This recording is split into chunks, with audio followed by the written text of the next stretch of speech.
말씀 보시겠습니다. 야고보서 5장 1절로 6절 말씀입니다.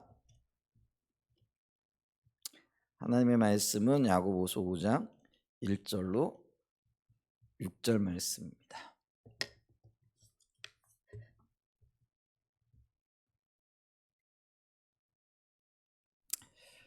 네, 우리 한번 교독하겠습니다. 들으라 부한자들아, 너희에게 임할 고생으로 말미암아 울고 통곡하라. 너희 금과 은은 녹이 슬었으니 이 녹이 너희에게 증거가 되며 불같이 너희 살을 먹으리라. 너희가 말세의 재물을 쌓았도다.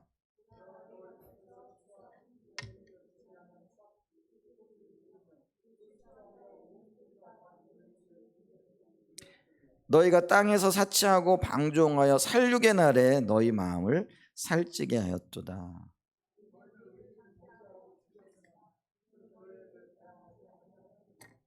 아멘. 우리 주일날 아침에 야고보서 말씀을 살펴보고 있는데요. 오늘이 11번째 시간입니다. 그리고 오늘 이제 우리가 함께 보아야 될 게 뭐냐면 부자들의 죄 혹은 부자들을 향한 하나님의 경고라는 주제를 가지고 좀 말씀을 나누기를 원합니다. 말씀드렸던 대로 오늘 본문의 말씀들이 부자들에게 주시는 경고의 말씀인데요. 그러면 이 부자들이 누구인가라는 의문이 이렇게 들잖아요.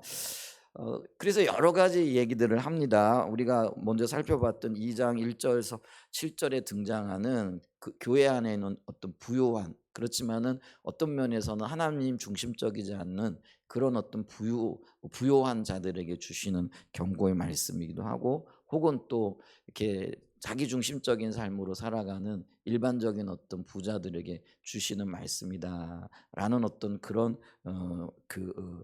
견해도 이렇게 있어요. 그래서 근데 이게 누구를 향한 말씀인지는 분명하지 않습니다. 그러나 분명한 한 가지 사실은요. 어떤 특정한 종류의 부자를 말하는 게 아니고요. 어, 물질을, 그러니까 부를, 그러니까 다른 말로 하면 이 땅에서 편하게 사는 것들을 인생의 최고 가치로 여기는 사람들을 향한 하나님의 경고의 말씀이다라는 것은 틀림없다라는 거죠. 그래서 이런 가치관, 그러니까 물질 중심적인 혹은 물질이 자신의 인생의 최고의 가치를 가지고 있는 그런 삶을 살아가는 사람들에게 있어서는요, 물질에 대한 탐욕이 나타난다라는 거죠. 그리고 이기적인 자세와 태도를 가지고 다른 사람들을 자기의 이기적인 탐욕과 욕심을 채우기 위하여 이제 괴롭히게 되어지는 현상들이 나타날 수밖에 없다라는 거죠. 근데 이러한 삶을 살아가는, 다시 말하면 탐욕과 이기적인 그 물질관을 가지고 살아가는 사람들을 향하여 성경은 뭐냐면 우상 숭배자들이라 이렇게 얘기를 한다라는 거죠. 그래서 탐심이 곧 죄이고 이 죄가 우상 숭배하는 죄와 연결이 되어진다라는 것이죠. 그래서 이런 것을 보고 이렇게 보면은 이 그 오늘 본문의 말씀들이 야고보서가 그 야고보 사도가 이 부자들에게 경고의 메시지를 전하는데, 마치 구약 시대 선지자들이 임박한 하나님의 심판, 그리고 심판의 날을 이렇게 바라보면서 아주 엄하게, 그리고 어떤 면에서 강력하게 외쳤던 그런 선지자적인 그런 모습으로 이 말씀들을 전하고 있다라는 거죠. 그래서 이 어조가 굉장히 단호해요. 이렇게 보게, 예를 들면은 울고 통곡하라, 뭐 말세의 재물이 쌓였도다, 그리고 뭐 불에 타 없어질 거다, 뭐 이런 식으로 굉장히 강력한 어떤 말씀들이 지금 선포되어지고 있다라는 거죠. 그리고 이런 강력한 어조를 통해서 매우 단호하게 부한 자들에게, 그러니까 아까도 말씀드린 어떤 특정한 종류의 부이 아니라요, 물질을 인생의 최우선 가치를 가지고 살아가는 사람들, 그리고 그걸 이루기 위하여 맹렬하게 어떤 돈을 모으거나 탐심을 부리고 있는 이제 그런 사람들을 향한 경고의 메시지다라는 것이죠. 자, 먼저 좀 1절을 보게 되어지면은 이렇게 시작하죠. 들어라 부한 자들아, 너에게 임할 고생으로 말미암아 통곡하라, 이렇게 얘기하잖아요. 근데 이 1절이 제가 지금까지 말씀드렸던 어떤 성격들을 제대로 지금 얘기해 주고 있다라는 거죠. 먼저 이제 야고보가 들으라 이렇게 지금 외치고 있잖아요. 이 들으라는 말은 내가 지금부터 이야기하고 있는 일이 굉장히 중요한 거야. 그래서 주의하고 들어야 돼 하는 어떤 주의를 환기시키는 야고보식의 표현이다라는 거죠. 그래서 주목 이런 의미가 있다라는 거죠. 그러면서 이제 여기 이제 그 대상이 부한자들이라. 그래서 이 부한자들이 누구라고요? 그냥 우리가 단순하게 우리 옆에서 보는 일반적인 부자들 이런 부자들 아니에요. 왜냐하면 성경에서는요, 이게 그 돈을 뭐죠 물질을 모으고 또 그 부자들이 어떤 뭐 비성경적이라든지 잘못된 사람이라고 전혀 말하지 않거든요. 그러니까 하나님이 주신 어떤 복의 한 부분으로 말하고 있다라는 거예요. 그리고 그게 어떤 때는 은사로서 주어지기도 한다라는 거죠. 그렇기 때문에 이게 부정적으로 혹은 하나님께서 강력한 경고의 말씀을 줄 때는요. 아까도 말씀드렸지만 이 부한자들이 어떤 부한자들이냐면은요. 하나님 뜻에 합하지 않은 부한자들이라는 거죠. 예를 들면 물질을 모으되 부정한 방법으로 모은다든지 다른 사람들에 대한 배려가 전혀 없다든지 혹은 아까 했죠. 물질적인 가치관이 그 인생의 가장 큰 목표가 되어진 사람들이라는 잘못된 삶의 방향을 가지고 있는 사람들이라는 거죠. 자, 그래서 이런 부한자들에게 뭐가 임하느냐면은요. 고생이 임할 거라는 거죠. 여기서 이 고생이 뭐냐면은요. 이게 힘든 일이라든지 아니면 고난, 공광, 비참하게 처하게 되어질 그 일들이 곧 임하게 되어질 거라는 거죠. 여기 임한다라는 이 단어는요. 오고 있다, 가다, 접근하다 그런 의미로서 에코로코마이라는 그런 단어로 사용되어져 있는데요. 이건 뭐냐면 미래에 있을 고난이 현재로 다가오는 예언의 의미로 사용되어졌다라는 거죠. 그러니까 이 일이 머지않아 너희들에게 닥칠 거야라는 경고의 의미가 있다라는 거죠. 왜 이런 경고가 지금 되어지고 있느냐면은 이 부한자들이 스스로 생각하기를 지금 잘 먹고 잘 살고 있으니까요. 현재까지의 삶이 평안했던 것처럼 앞으로도 계속 평안할 거라고 생각을 하고요. 그 일들을 그러니까 바르지 않은 어떤 일들을 계속해서 지금 고치지 않고 해나가고 있더라라는 거죠. 그러나 그들의 생각과는 달리 그 평안이 즉시 혹은 곧 그치고 하나님의 엄격한 심판이 있게 되어질 거라는 거예요. 이게 사실 무겁고 어떤 면에서는 떨리는 이야기잖아요. 나는 좀 잘 살고 있어.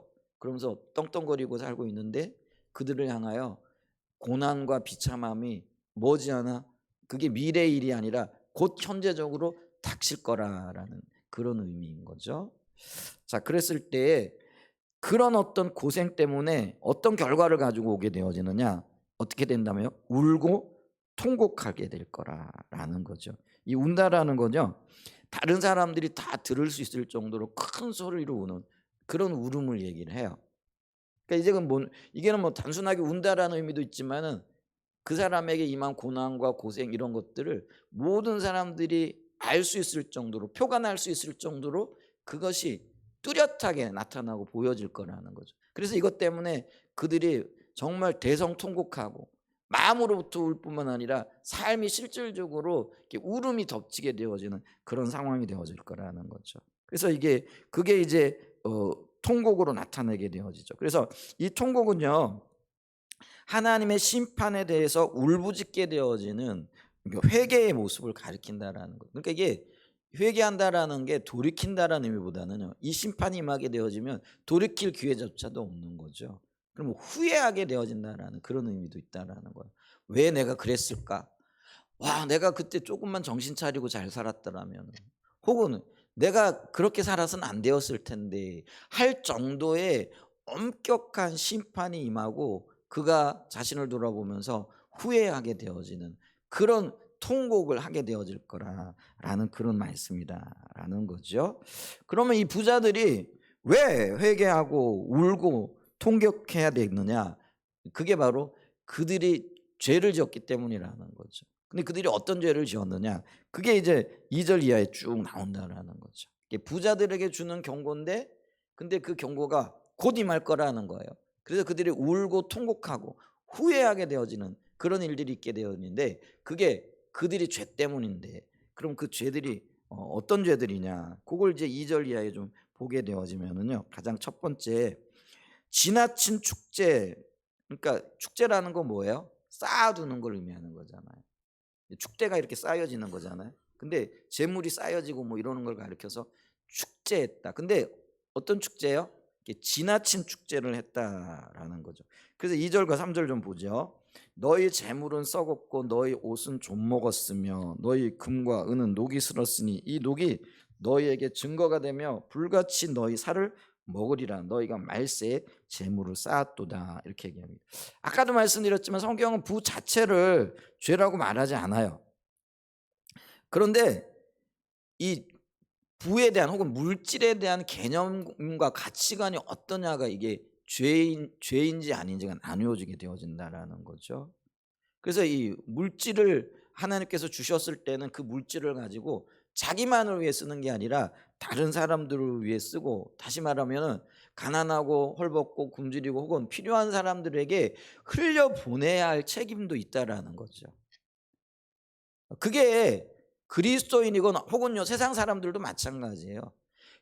하나님께서 물질을 이렇게 많이 주시는 거예요. 특별히 이제 우리가 부자들이라고, 부자들 요즘은 뭐 좀 얼마 집 있고 뭐 차 있다 그래가지고 부자라고 얘기하지는 않잖아요, 그렇죠? 뭐 기본적으로는 다 하니까 상대적으로 그런 것들을 뛰어넘어가지고 야 저 사람은 진짜 부자야, 뭐 재벌이야, 뭐 이렇게 하는 사람들은 그게 하나님의 은사적인 측면이 있어요. 그리고 그게 주님이 은혜로 주신 거거든요.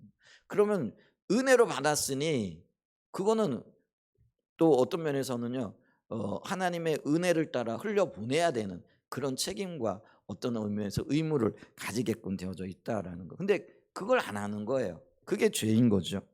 자, 그걸 우리가 어떻게 할 수 있느냐면은 이제 우리는 이제 오늘 부자 그러면은 뭐 현금이 얼마 있느냐 아니면은 뭐 그 유가 뭐 그러나 그 뭐 예를 들면 주식이라든지 땅이라든지 뭐 이런 것들이 얼마 있느냐 뭐 이런 걸 가지고 얼마나 돈이 많으냐 이런 걸 따지잖아요. 근데 여기 이 시절에는 그거를 뭐 이렇게 얘기를 해요. 재물, 옷, 금, 은 뭐 이런 것들. 이게 근데 이런 것들은 뭐 이걸 이제 어떤 부의 척도라고 그렇게 얘기를 하는데 이게 문제는 뭐냐면은요. 그들이 가지고 있었던 물질이 지금 썩었어요. 그 옷도 뭐 했어요? 좀 먹었어요. 금과 은이 녹이 슬었어요. 그리고 이게 너희들에게 증거가 되어진다 이렇게 얘기를 하거든요. 이 얘기는 뭐냐면은요. 이 금, 은 혹은 뭐 옷 혹은 재물들이 있는데 그게 썩을 정도로, 그거는 뭐예요? 자기가 사용하기에는 너무나 많은 것들인데 그러면 그거를 가지고 어떻게 해야 된다라는 거예요? 다른 사람들도 나눠주고 이렇게 순환시켜 나가야 되고 흘려보내야 된다라는 거예요. 근데 오직 자기만을 위해 가지고 그거를 쌓아두고 쌓아두었더니 어느 정도가 되어졌냐면 그게요 시간이 지나고 세월이 지나면 썩을 정도로 금, 은이 녹이 쓴다. 그게 순금수는 녹은 안 쓸죠. 근데 그게 녹슬 정도로, 그게 그래도 금은도 물질이니까 보관을 잘못하거나 아니면은 지나치게 되어지면 녹이 쓰는가 봐요. 그렇게 표현을 하고 있으니까 그 정도로 그들이요 쌓아두었다라는 거예요. 그래서 오늘 여기 본문에 보게 되어지면은 여기 그 3절 이하에 보면 재물을 쌓았도다 이렇게 얘기를 하는 거죠. 오직 누구를 위해서요? 자기와 자기 가족과 자기와 관련된 사람들만을 위하여 이거를 쌓아두고 전혀 그것을 베풀거나 하나님의 관점에서 그런 것들을 나누지 않았더라라는 것이죠. 그래서 그들이 가지고 있던 그것이 부패하여 상할 정도까지 되어졌다라는 그런 의미의 말씀이라는 거죠. 곡식이 창고에서 썩어 나가는 거예요.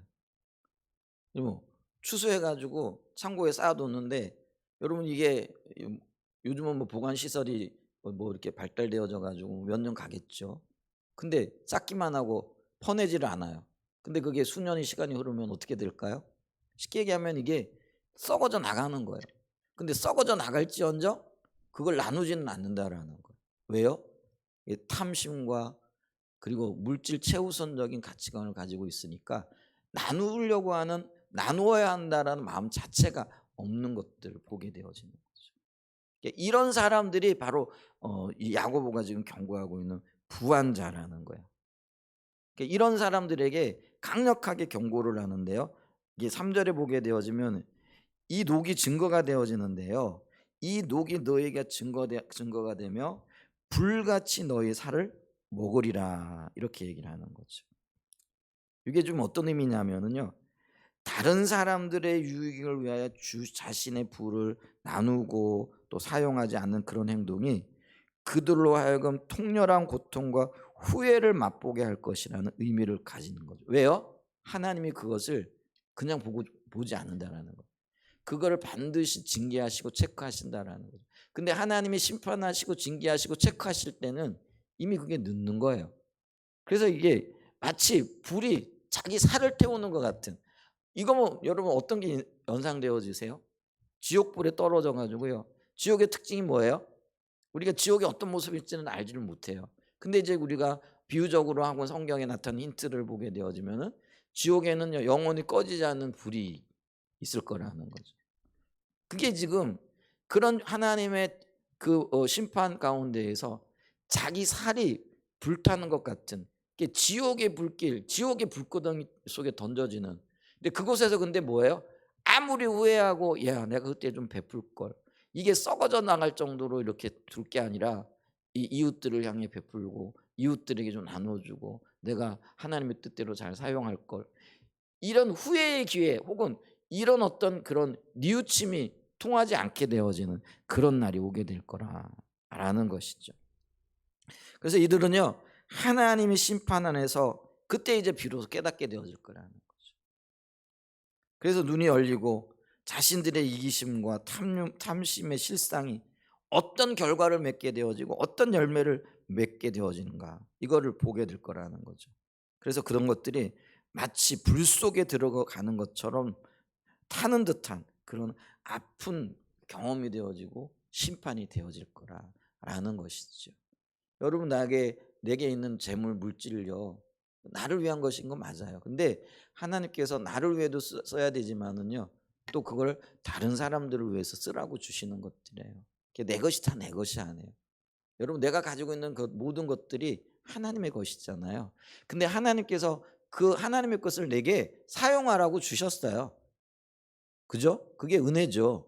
근데 은혜로 주신 그것들을 나만을 위해 사용하고 내 가족만을 위해 사용하고 자기 자신과 관련되어진 어떤 것들, 그래서 자기가 누리는 거는 전혀 아까움이 없는 거. 근데 다른 사람들을 나눠주고 다른 사람들 흘려보내는 거는요 눈꼽만치도 안 하는 거죠. 이게 얼마나 이기적이고 얼마나 이게 탐욕이고 얼마나 자기 중심적인 삶이냐는 거죠. 우리는요 성경적인 가르침은 주라는 거예요. 내가 나누라는 거예요. 근데 있잖아요, 주면 그걸로 끝나는 게 아니라요 하나님께서 더 많은 것들을 주시되 후히 주시고 누르고 흔들어도요 흔들어 주신다라는 거죠. 그만큼 더 채워 주신다는, 이게 성경적인 원리거든요. 근데 그 원리를 망각해 버리게 되어지면은요 오직 나, 우리 가족, 요것만, 우리 교회, 요것만 생각하게 되어진다라는 거죠. 그러면은요 이게 하나님의 뜻을 저버리는 거예요. 그래서 마치 지옥불에 던져져서 내 살이 불타는 것을 보게 되어지는 것 같은 그런 어떤 그런 극렬한 고통 가운데 거하게 되어질 거라. 여러분 이게 쉬운 말이 아니잖아요. 근데 야고보 사도가 지금 이 말을 누구에게 던지고 있는 거예요? 이 부한 자들에게 경고를 하고 있어요. 근데 이 말씀들이 우리가 쭉 지금까지 살펴봤던 일련의 사람들, 참 경건하지 못한 사람들이라든지 뭐 이런 것들과 맞닿아져 있고, 그리고 이게 미래적으로 일어나게 되어질 어떤 일들과도 연결되어져 있다라는 것들을 기억해야 됩니다. 그래서 나를 위하여 지나치게 축제, 나를 위하여만 사용하는 것, 이 재물에 대한 인식이 나에게만 이렇게 머물러 있게 되어지는 거예요. 이거 결코 하나님이 좌시하지 않는 그런 행동들이라는 것들을 기억을 해야 돼요. 그래서 강력하게 지금 경고하고 계시다. 그리고 두 번째 이 부자들의 죄가 뭐냐? 그게 뭐냐면 일꾼들의 노동력을 착취하고 정당한 임금을 지불하지 않는 죄를 지었다라는 거죠. 그래서 여기 보세요. 4절에 보라 너희 밭에서 추수한 품꾼에게 주지 아니한 싹시 소리 지르되 그 추수한 자의 우는 소리가 만군의 주의 귀에 들렸느니라. 이 야고보 그 사도가 살던 그때는 이게 농경 사회였을 거예요. 그죠?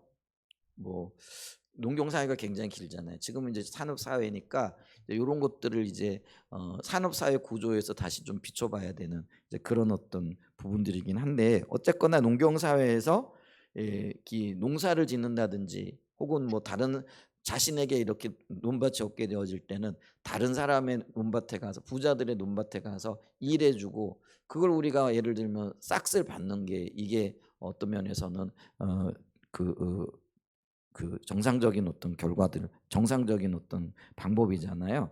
근데 이 부자들이 자기 밭에 일꾼들을 붙여 가지고요, 부지런히 농사 일을 시켰다라는 거예요. 근데 일은 시키고 그 일에 합당한 뭐는 안 주는 거예요? 임금은 안 주는 거예요. 그게 주되 적게 주는 거예요. 왜요? 약점을 줘. "야, 너희들 여기서 일 안 하면 굶어 죽잖아." 그러면은 이제 어떤 면에서는 어 약자잖아요. 그래서 노동을 제공하고 돈을 받아서 하루하루 먹고 살아야 되는데, 만약에 일거리가 떨어져.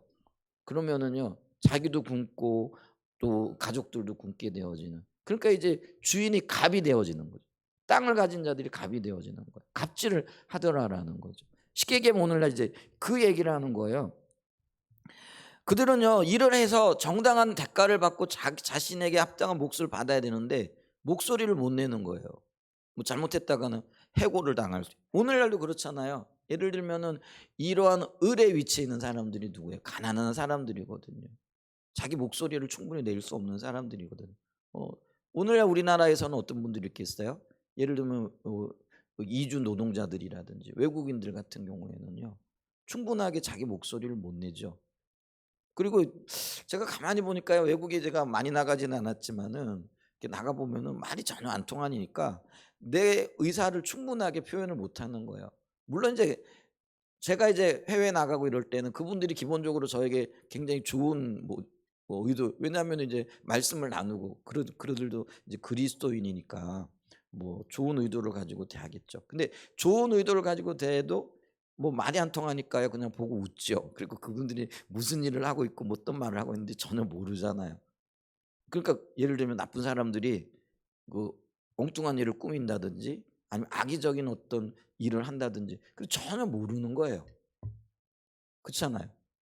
근데 이제 그런 일들이 비일비재하게 일어나고 있더라는 거예요. 초창기에는 더 했고요. 그나마 요즘은 법으로라도 이런 것들을 이렇게 좀 뭐죠, 통제하는 그런. 근데 법이라는 게 한계가 있잖아요. 이제 그런 법망을 피해 가지고 얼마든지 나쁜 짓을 하려고 그러면은 할 수 있는 그런 구조가 되어져 있는 거죠, 어떤 면에서는요. 그래서 실제로 그게 가끔 뉴스에도 나오잖아요. 뉴스에 가끔 나온다 그러면 이런 일들이 실제로 얼마나 많이 있겠느냐라는 것들 우리가 봐야 되는 거죠. 근데 농경 사회에서요, 야고보가 살고 있던 그 시대에도 이런 일들이 비일비재하게 일어났다라는 거죠. 그래서 억울하지만은 이 억울함을 풀어줄 만한 어떤 사람들을 못 찾는 거예요. 부자들은 오히려요, 그걸 가지고 자기들이 조금만 손해가 되어져도 그걸 어디로 가져가는 거예요? 법으로 가져가고. 그러니까 우리가 이 좀 표현이 안 좋은 표현이지만 이게 뭐예요? 무전유죄가 되어지는 거죠. 유전무죄가 되어지고. 이제 그런 일들이 있게 되어진 현상들이 있었다라는 거죠. 이런 일들을 지금 이 부한자들 당연히 행할 수밖에 없죠. 왜냐하면 그들의 삶의 가치는 어디에 있는 거예요? 물질에 가 있는 거예요. 그래서 다른 사람들의 손해를 딛고라도, 다른 사람들의 노동력을 착취해서라도 나만 부유해지면은 그게 그 사람에겐 선인 거죠. 이런 사고를 가지고 대하고 있으니까요, 얼마나 나쁜 짓을 많이 하겠느냐라는 거죠. 근데 이 억울한 일을 당하면서도 이 억울한 일을 어디에 가 가지고 풀 만한, 그리고 도울 만한 사람을 찾지 못한 거죠. 성경에도 그러죠. 그러면 이 사람들이 어디에 호소를 하겠어요? 하나님께 호소할 수밖에 없다라는 거죠. 그래서 여기 오늘 본문에 보게 되어지면 만군의 주의 귀에 들렸느니라. 그래, 이들의 호소와 이들의 아픔과 이들의 고통의 소리가 하나님 앞에 들려졌다라는 거죠. 여러분, 애굽에서 이스라엘 백성들이 그들의 당하는 고통과 그들의 겪는 그 끔찍한 일들, 자식을 낳았는데 아들이면은 나일강 속에 갖다 죽여야 돼. 딸이면 그나마 간신히 살릴 수 있어. 여러분 이게 얼마나 큰 고통이 되는 건지. 그래서 그 고통이 하늘에 닿는 거예요. 그 이스라엘 백성들이 하나님 앞에 호소하는 거죠. 그랬더니 하나님이 뭐라고 말씀하시는, 내가 너희의 고통을 보았고 들었고, 이렇게 얘기를 하시거든요. 그러니까 이 땅에 가난한 자들, 힘없는 자들이 이 땅에서는 누가 돌볼 사람이 없을지 모르지만 하나님은 그걸 보고 계시고 듣고 계시다라는 거죠. 그리고 그들의 탄식과 그들의 고통을 들으시고 해결하신다라는 거죠.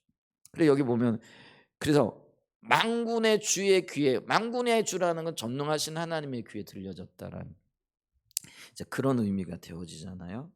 그래서 하나님은요, 성경은 뭐라고 얘기하고 있느냐면 신원하시는 하나님이라, 이렇게. 신원이라는 말이 어떤 의미냐면 보복하시는 하나님이라, 그런 의미. 그 얘기는 뭐냐면 그대로 갚아주신다는 그런 의미. 이 부자들이요 지금 신났어. 그러니까 저 사람이 연약한 사람이니까 자기가 가지고 있는 모든 수단과 방법을 동원해 가지고 착취하면은, 착취하는 것만큼 뭐가 쌓여요? 재물이 쌓여요. 거기에 재미를 들였어. 여러분 악에 재미를 들이는 거예요. 그러니까 재미를 들여 가지고 점점 그런 방법이 발달되고 그런 방법들을 쓰는 거죠. 근데 뭐잖아, 하나님이 그걸 아시고 반드시 그를 신원하시고 이 연약한 자들의 억울함을 풀어주시는 때가 있을 거라는 거예요. 그러니까 이런 죄를 짓고 있는, 다른 사람들을 압박하고 약점을 이용해 가지고 자신의 권력과 자신의 부를 축적하는, 이제 그런 어떤 자리로 나아가고 있는 자들을 향한 통렬한 심판, 통렬한 하나님의 죄 물음에 대한 메시지가 지금 여기에 담겨져 있다라는 거죠. 그래서 오죽하면은 품꾼에게 주지 않은 싹시 소리 지른다라는 거죠. 추수한 자의 우는 소리가 만군의 여호와, 만군의 주의 귀에 들려지고 있다라는 것이죠. 여러분 우리가요 다른 사람들을 특별히 억울하게 하지 말아야 돼요. 그게 우리가 그리스도인이 이게 형편을 살펴주고 해야 돼요. 특별히 물질적인 어떤 영역에 있어서요, 다른 사람들 꼬아가지고 안 갚는다든지 혹은 착취한다든지, 이거요 우리 굉장히 엄격하게 하나님 앞에 다뤄질 거예요. 왜냐하면 하나님은요 고아들의 하나님이에요. 과부들의 하나님이에요. 나그네의 하나님이라는 거예요. 그럼 여기서 고아, 과부, 나그네는 단순하게 진짜 고아, 과부, 나그네 이걸 얘기하겠지만은요, 약자들의 하나님이라는 그런 의미가 되어진다라는 거예요. 그래서 여러분 물질적인 어떤 영역에 있어서 정직해야 돼요. 그리고 하나님의 기준을 따라가야 돼요. 혹시 남은 것 있잖아요. 빌렸거나 아니면은 뭐 했거나 이런 거 떼어먹지 말고요. 혹시 떼어먹을 생각나면은 갚아주세요. 그리고 그런 것들을 뭐라 그럴까, 이렇게 착취할 생각 안 해야 돼요. 정당하게 갚아줘야 되고요. 정당하게 대우해줘야 되고요. 정당하게 우리가 좀 손해를 본다라는 생각을 가지고 해야 됩니다. 이게 꼭 부자들에게만 적용되어지는 말씀이 아니라는 거예요. 여러분 우리 그리스도인들은요 손해 보기로 작정한 사람들이에요. 아멘? 좀 동의가 안 되시나? 예수 믿는 사람들은요 주님 때문에 손해 보기를 작정하는 삶을 살아가는 사람들이라는 거예요. 그게 우리 그리스도인의 삶이에요. 우리 주님이요 그렇잖아요. 십자가를 지신 이유가 뭐겠어요? 그 고난을 친히, 여러분 우리 주님이 그거 나 안 지겠다고 하셨으면은 안 지실 수도 있었잖아요. 근데 스스로 그걸 주시잖아요. 그 이유가 뭐겠어요? 우리도요 우리 주님을, 그리스도인이라면서요, 그리스도인이라는 건 뭐예요? 주님을 닮은 무리들이라는 뜻이잖아요. 제자들이라는 그런 의미잖아요. 그런 의미에서 우리가 조금 더 깨어 있고 조금 더 우리가 손해를 보고 그런 마음으로 우리가요 이웃과의 관계에 있어서 또 물질적인 관계에 있어서 모든 관계에 있어서 우리가 그렇게 살아갈 수 있는 은혜가 있기를 축복합니다. 조금 손해 보는 게 주님도 기뻐하실 거예요. 주님한테 물어보지는 않았는데 아마 그러실지 않을까 이렇게 싶습니다. 아멘. 그래서 있잖아요. 성경은요 그 부를 축적하는 것뿐만 아니라 부정직한 수단으로 다른 사람들을 희생시켜가면서까지 내가 어떤 부를 쌓는 것, 유익을 얻는 것, 이런 것들을 죄로 여기신다라는 것, 이게 죄라라고 정죄하신다라는 것들을 기억할 수 있는 은혜가 있기를 축복합니다. 그 다음에 세 번째요, 이 부자들이 지었던 죄가 뭐냐면 사치스러운 생활을 했다라는 거죠. 5절 이렇게 봅니다. 자, 5절 보면 너희가 땅에서 사치하고 방종하여 살육의 날에 너희 마음을 살찌게 하였도다. 사치하였다라는 이 말은요, 이기주의와 정욕을 위한 방탕함을 얘기하고 그리고 호화 생활을 의미한다라는 거죠. 지나치게 사치하고 지나치게 방탕하고 지나치게 호화롭게 생활하는 것. 지나치다란 말이 어느 정도일까지 모르지만 하여간 있잖아요. 우리는 검소하게 살아야 돼요. 아끼면서 살아야 돼요. 누구를 위해서요? 자기를 위해서는. 근데 남을 위해서는 어떻게 해야 된다라는 거예요? 정말 베풀어야 돼요. 근데 이게 어렵지 않죠. 이게 나를 위해서는 온갖 걸 다 쓰고요. 남을 위해서는요 아무것도 안 쓰는 거죠. 그게 이제 우리의 마음이잖아요. 이걸 또 영적으로 좀 여러분 나를 위해서는 많이 쓰면서 하나님을 위해서는 또 얼마만큼 쓰고 계세요? 이것도 좀 점검해 봐야 돼요. 우리는 나를 위해서는 수천만 원, 수억 원 쓰잖아요. 근데 하나님 나라를 위해서는 거의 안 쓰죠. 그런 경향들이 있잖아요. 뭐 예를 들면 이런 예들이 그렇지만 우리가 아파트를 새로 이렇게 분양받아 가요. 그러면 새로 받아 분양가는 아파트 얼마나 잘 돼 있어요. 근데 들어가면서요 다시 리모델링을 하네. 수억 원씩 들여가지고 그래서 아파트 들어가면은 새 가구 이렇게 뭐 나와 있어가지고 그거 가져다 쓰는 사람 뭐 좀 표현이 그래요. 저속한 표현이었는데 그게 뭐예요? 행운을 얻었다 그러잖아요. 새 가구잖아요. 아, 오늘 횡재했네 이런단 말이에요. 그럼 저는 새 아파트 고칠 필요도 없는데 근데 그거를 자기를 위해 가지고요 수억 원씩을 쓰는 거예요. 근데 하나님 나라 선교를 위해서 혹은 교회가 건축하거나 아니면 어떤 일들을 하고 어떤 목표를 향해 이렇게 나갈 때 과연 얼마만큼 하나님을 위해서 쓰고 있느냐라는 거예요. 여러분 우리 자신을 좀 돌아봐야 돼요. 그러니까 자기 자신에게는 관대하고요. 하나님 나라에 대해서는 인색한 거죠. 근데 그게 거꾸로 되어져야 돼요. 왜냐하면 이 땅의 삶이 다가 아니기 때문에 그래요. 우리는 영원한 세계에서 영원한 하나님과 함께 살아가게 될 거예요. 근데 여러분 보세요. 그때 내가 이 땅에서 하나님을 위하여 썼던 것들이 저 땅에 살아갈 때 중요한 재료가 되어진다라는 거예요. 그게 성경적인 개념이에요. 그래서 그리스도인의 의의 생활 중에요. 마태복음 6장 이하에 보면은요. 그리스도인의 의의 생활이 뭐가 있느냐? 금식이 있고요. 또 기도가 있고요. 그다음에 구제가 있고요. 그다음에 헌금이 있어요. 여러분 제가 헌금 얘기한다 이렇게 생각하지 마시고요. 하나님 앞에 드려지는 이게 하나님 앞에 드려지는 의의 생활이라는 거예요. 그리고 주님이 그거를 우리의 의로 보신다라는 거예요. 그래서 주님 앞에 드리는 것이 그게 땅에 떨어져 없어져 버리는 게 아니에요. 우리는 그거를 뭐라 그럴까요? 그게 허비로 생각하는데요. 그게 아니고요. 성경에 보면은요. 너희 재물 어디다 쌓아두라는 거예요? 하늘에 쌓아두라는 거예요. 그럼 하늘에 쌓아둔다라는 게 공중을 향하여서 돈 쏘는 걸까요? 그게 아니라는 거예요. 하나님 나라를 위하여 내가 헌신하고 쓰고 동참하고 동역하는 거예요. 선교를 위해서 여러분 기꺼이 동참하십시오. 동참하고도 계시지만 근데 여러분 안 해요. 더 동참하셔야 돼요. 뭐 이런 얘기를 하면 어떨까 보는데 제가 여러분들이요 이렇게 헌금 이렇게 계수하는 거 봐요. 그러니까 물론 이제 재정 집사님 재정 회계 맡은 분이 보시잖아요. 그러니까 뭐 근데 제가 보고는 받잖아요. 근데요 이런 표현이 좀 그래요. 더 우리가 헌신하고 더 우리가 동참하고 더 좀 우리가 하나님 앞에 적극적으로 일해야 할 필요가 있어요. 너무 인색해. 그거는 저를 포함해서 그래요. 우리가 하나님 나라의 일에 동참하는데요. 굉장히 뭐 소극적이에요. 그리고 가장 최저의 선에서 이렇게 결정하는 것 같아.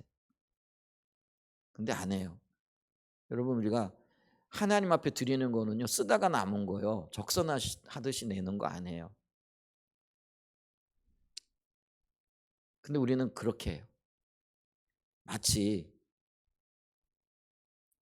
적선하듯이 나를 위해 쓰다가 남으면은 하고 안 남으면 말고 여러분 그게 우리가 하나님 앞에 드리는 자세와 태도가 아니라는 거예요.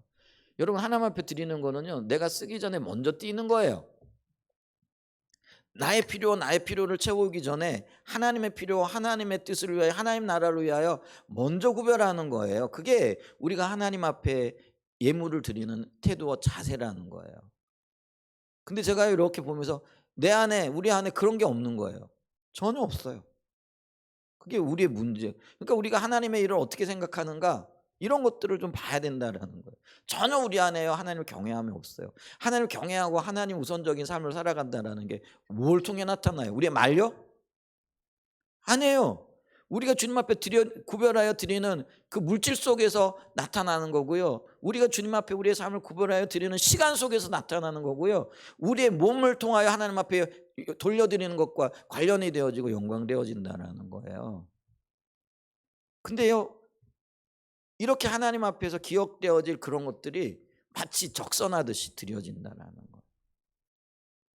거예요. 목사님 오늘 세게 얘기하시네. 이게 세게 얘기하고 있는 게 아니라요, 우리가 우리 자신을 좀 돌아봐야 할 부분인 거예요. 여러분, 우리가 인간적인 부모와의 관계 속에서도요, 나 쓰다 남은 거 부모에게 뭐 적선하시듯이 주면 부모가 그거 즐겁고 기쁘게 했어요? 하나님 우리에게 물질을 요구하시는 게 하나님 없어서가 아니잖아요. 하나님은요, 마음만 먹으시면은요 이 땅의 모든 것들이 하나님의 것인 거예요. 근데 우리에게요 그걸 요구하시거든요. 왜냐하면 하나님은요 우리의 중심이 어디에 있는가를 보시는 거예요. 그리고 그게요 쌓여지고 썩지 아니하고 좀먹지 아니하고 동록이 해하지 않은 상태로 우리에게 돌려주시겠다고 말씀하신다. 물론 우리가 돌려받기 위해 가지고 그런 거 하는 건 아니에요. 근데 우리의 마음의 자세와 태도가 어떠해야 되는가, 이런 것들을 좀 보시기를 축복합니다. 아멘. 여러분, 이 땅에서 잘 되고 복 받기를 원하시죠?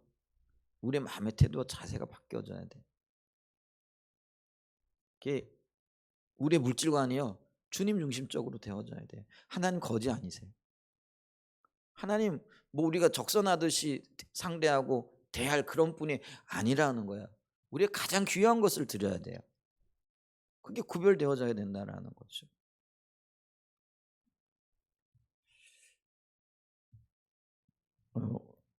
하여간 부자들의 노동력 착취하는 문제를 얘기하다 보니까 여기까지 나갔는데요. 근데 물질을 대하는 우리의 자세와 태도들을 좀 돌아볼 필요가 있다라는 것이죠. 그다음에 이제 그래서 보세요. 이 사치, 자기를 위해서 너무나 많이 써요.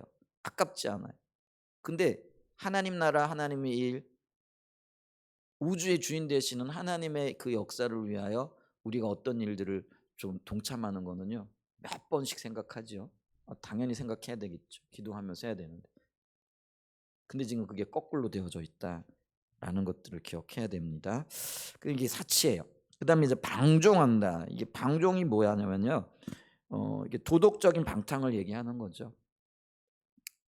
여러분 있잖아요. 사치하다 보면은요 방종으로 가게끔 되어져 있어요. 지금 우리나라 참 큰일 났어요. 잘 살고 뭐 이렇게 물질적으로 좀 부유하다 보니까요. 우리나라 향락 산업이라든지 어떤 도덕적인 타락이요 도를 넘어가고 있는 것들을 보죠. 이제 그런 것들이 대부분 뭘로 나타나느냐면은요, 이게 성적인 타락으로 나타나요. 이게 한국의 성적인 타락이 얼마나 심한지 몰라요. 근데 성적인 타락의 극치가 여러분 동성애라는 거 아세요? 그러니까 이성에서 정상적인 어떤 그런 관계에서는 못 느끼는 쾌락을 추구하는 거죠. 그게 이제 동성애로 나타나는 거예요. 근데 이제 우리나라는 이제는요 이 동성애가 이제는 합법화되어 가고 있는 추세라는 거죠. 점점점 그렇게 되어져 가고 있어요. 교회에서는 또 동성애가 죄라고 얘기하지도 못하는 시기가 점점 오고 있다라는 거죠. 근데 10월 27일인가 뭐 이런 여러 가지 문제를 가지고 한국 교회가 더 이상 안 된다고 해서 교회의 목소리를 내야 된다고 아마 광화문과 서울 뭐 일대에 모여 가지고 차별금지법 뭐 반대한다는 목소리를 내는 것 같아요. 그런 목소리도 내야 되죠. 그것도 중요해요. 근데 그 전에 우리의 삶을 돌아보면서요, 우리 자신부터라도 스스로 지켜서 정결하게 하고 구별되어진 삶을 살아가는 이런 것들이 필요해요. 우리 교단적으로도 뭐 그 집회에 지금 참여하기를 독려하고 있는 것 같아요. 근데 지방에서는요 그게 쉽지 않아요. 교통편도 쉽지 않고 이런 것들이 있어요. 그래서 뭐 온라인으로 이렇게 동참하는 방법이 있지 않을까 싶고요. 그다음에 이제 그게 예배 시간이 이렇게 우리하고는 또 맞지 않는 부분들이 있더라고요. 그래서 기도해 주세요. 그리고 뭐 오해하는 건 온라인으로 함께 참여해도 되지 않을까 싶은 그런 마음이 있고. 근데 우리가 그런 목소리를 당연히 내야죠. 근데 더 중요한 것은요. 우리의 어떤 삶의 방향이 어디를 향하고 있는가 이런 것들도 우리가 점검해 볼 이런 기회들을 통해서 돌아볼 수 있는 그런 은혜가 있기를 축복합니다. 자, 이런 사치하고 방탕한 것은요. 물질을 추구하고 풍부해지고 부유해지게 되어지면은요. 이게요. 마치 자동인 것처럼 뒤따라오게 되어지는 거예요. 그러니까 하나님을 경외함이 없게 되어지면은요. 이게요. 자연스럽게 뒤따라오게 되어져요. 이게 교회가 타락하게 되어지면서요. 이런 현상들도 교회 안에서도 자연스럽게 나타나게 되어진다라는 거죠. 그래서 사치와 방탕이 일어나는 거예요. 그런데 있잖아요. 이 사치와 방종 중에 있을 그때에 불현듯 임하게 되어지는 게 뭐냐면 여기 오늘 본문 말씀에 살육의 날이라는 거죠. 이 살육의 날은요. 땅에서와 연결되어져요. 그리고 심판의 날을 의미한다라는 거죠. 하나님의 징계와 심판이 온다라는 거예요. 그게 심판의 날, 도륙의 날이라 이렇게 한글 성경에는 개역 한글에는 이걸 도륙의 날이라 이렇게 얘기를 해요. 그게 섬뜩한 말이죠. 이 도륙이 뭐예요? 이게 그게 도사라는 거죠. 근데 이제 여러분 이제 돼지들 좀 표현이 그런데 소들 그러니까 식용으로 키우고 있는 돼지와 돼지나 소는요 살찌우기 위해 가지고 뭐 먹여요? 사료를 열심히 먹인다라는 거. 근데 사료를 먹여서 살을 찌우는 이유가 뭐예요? 잡으려고 하는 거라는 거죠. 그런 의미예요. 근데 이 부자들이요 이 방탕하고 방종하고 있는 그때예요. 살육의 날이 그러니까 하나님이 징계하시고 심판하는 날이 가까이 오고 있어요. 근데 그것도 모르고 뭐예요? 그들은 지금 마음으로부터 즐거워하고 어떤 면에서 여기 마음을 살찌우고 있다 이렇게 얘기를 하죠. 그러니까 부자들이 살육당할 날이 다가오고 있음을 알지 못하고요. 자신을 살찌우는 소나 양들과 같이 심판자이신 하나님을 기억하기보다는 현재의 삶 가운데 육신의 쾌락과 즐거움을 추구하고 있다는 거예요. 우리는 하나님이 심판주이신 것을 기억해야 됩니다. 그 심판주신 하나님은요. 우리의 삶의 모든 영역을 살피실 거예요. 아멘. 그걸 기억해야 된다는 거죠. 물론 우리가 예수 그리스도 안에서 구원받은 하나님의 자녀이지만은 한편으로는 주님의 자녀로서 어떻게 살아가고 있는가를 살피고 계시는 하나님이라는 것들을 그래서 보응하시는 하나님이라는 것들을 이렇게 기억해야 된다라는 것이죠. 근데 이걸 기억하지 못하고요. 스스로 즐거워하고 기뻐하고 마치 뭐예요? 자기 이게 한 번뿐인 인생인 것처럼 이 땅의 삶이 다인 것처럼 사치하다가 방탕하고 그러니까 온갖 종류의 죄들을 저지르게 되어지는 그 자리로 나아가고 있는 거죠. 그러니까 하나님 없는 삶이 이렇게 나갈 수밖에 없어요. 그러니까 우리는 어떻게 해야 돼요? 철저하게 하나님 중심적인 삶. 하나님 찾아야 되고 있잖아요. 하나님 믿는다 하지만 하나님 안 찾으면 어떻게 될까요? 하나님과의 관계가 멀어지면서 하나님과의 관계가 멀어지면 세상과의 관계가 가까워지게 될 수밖에 없는 거죠. 이게 이치예요. 그러니까 우리는 날마다 하나님을 찾고 순간순간 하나님을 의지하고 주님과 동행하는 자리에 서야 된다라는 것이죠. 그다음에 네 번째인가요? 네 번째 부자들의 죄는 뭐냐면은요. 여기 보면은 6절에 이렇게 얘기를 하잖아요. 너희는 의인을 정죄하고 죽였으나 그는 너희에게 대응하지 아니하였으며 요거를 이제 좀 바꾸게 되어지면 직역하면 너희가 의로운 자를 정죄하였고 살해하였다. 그분은 너희에게 대적하지 않는다. 그 사람들은 너희에게 대적하지 않는다. 그랬죠? 네 번째 뭐냐면 대항하지 않는 그러니까 대항할 힘이 없는 옳은 자들 의인이죠. 그들을 정죄하고 죽였다라는 거죠. 그들이 괴롭혔다라는 거죠. 여기서 의인은 뭐냐면은요. 의로운 계층의 사람들을 얘기를 해요. 근데 그때 당시에 이런 삶을 살아가는 사람들이 누구였느냐? 그리스도인들이었다라는 거죠. 주님 안에 거듭나고 주님의 뜻을 따라 살아가고자 하는 사람. 오늘날도 이런 의식을 가지고 살아가는 사람들. 이게 의로운 자들이라는 거죠. 근데 이 의로운 자들이 핍박을 받게 되어진다는 거죠. 세상으로부터 혹은 잘못된 가치관을 가지고 있고 틀린 가치관에 의해 살아가는 사람들에 의해서 고통받고 멸시받고 천대받고 심지어는 죽임을 당하는 사람들이 누군가라는 거죠. 그게 의로운 자들, 그게 이제 그리스도인들이라고 이렇게 볼 수 있다는 거죠. 그래서 이 경고를 받고 있는 자들이 옳지 않은 부자이죠. 그래서 이 부자들에 의해서 억압을 받았던 옳은 자들은 문자적으로 보면은 가난한 자를 택하는데요. 근데 그때 당시에 많은 경우 그리스도인들, 가난한 자들이 주님께로 돌이켰죠. 그리고 그들이 주님의 길을 따라 살아가려다 보니까요, 대항하지 않는 거죠. 그걸 주님의 뜻으로 받아들이고 이런 어떤 삶을 살아갔다라는 거죠. 그래서 핍박받고 있는 그리스도인들, 그리고 그들을 박해하는 자들, 그들에게 하나님께서 어떻게 하시겠다라는 거예요? 죄를 물으시겠다라는 거죠. 자, 그래서 여기 보세요. 그들이 의인들, 그러니까 옳은 자들을 정죄했다. 이 정죄한다라는 말이 비난하고 또 그들 가운데에서 죄를 짓는 거죠. 그런 어떤 것들. 그래서 너희는 의인을 정죄하고 죄 있다라고, 죄 없는 자를 뒤집어 씌워가지고 고통받게 하고 죽였다라는 그런 의미죠. 근데 이런 착취를 당하고 이런 고통을 당하고 있는 가난한 자들, 그리스도인들은요, 부자들의 불법적인 탈취라든가 억압이라든가 이런 것들에 대해서 대항할 수 있는 아무런 어떤 그런 그 수단이 없는 거죠. 그렇죠. 어떤 면에서는 오늘날도 마찬가지죠. 우리가 핍박을 당한다고 우리가 함께 대항할 수 있는 것도 아니고요. 우리는 다만 주님께 호소하고 주님의 은혜를 구하고 주님의 임재를 구할 뿐이죠. 그래서 여기서 본문에서 얘기하는 게 뭐냐면은요, 방법이 없는 거예요.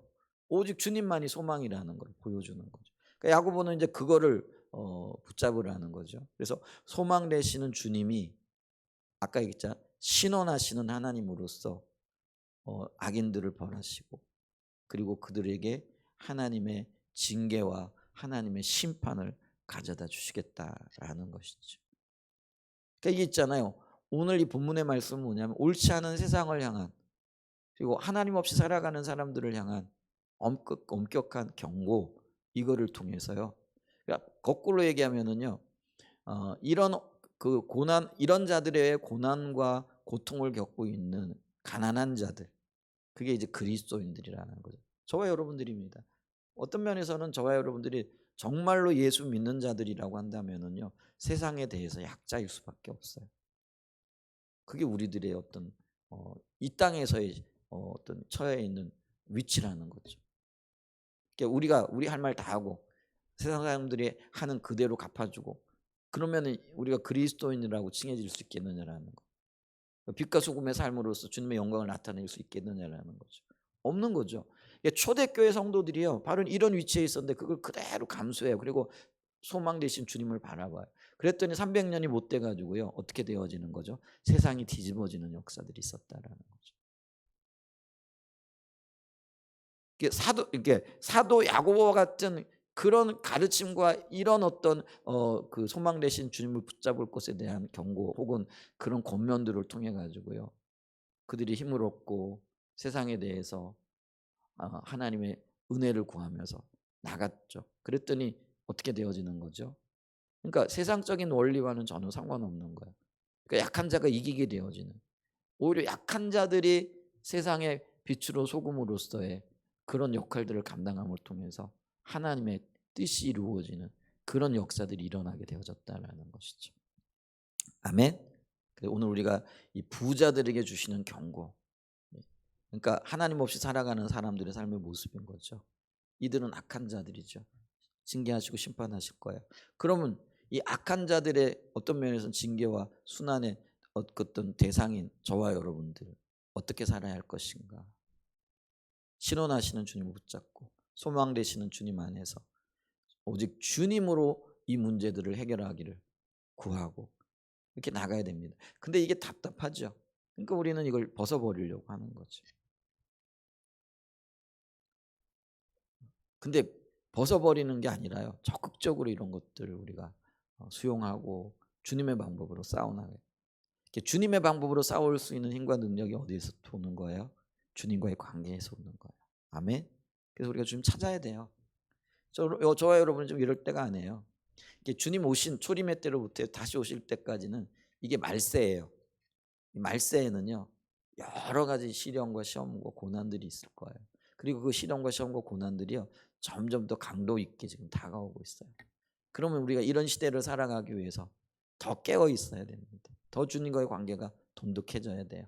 아멘. 그러게 되어질 때 저와 여러분에게 하나님의 놀라운 긍휼과 은혜 또 도우시고 또 그 승리의 역사들을 누리게 하시고 보게 하시는 은혜가 있을 줄 믿습니다. 주 안에 깨어 있는 그런 귀한 은혜가 있으시기를 예수님의 이름으로 간절히 축복하고 축원드립니다. 아멘.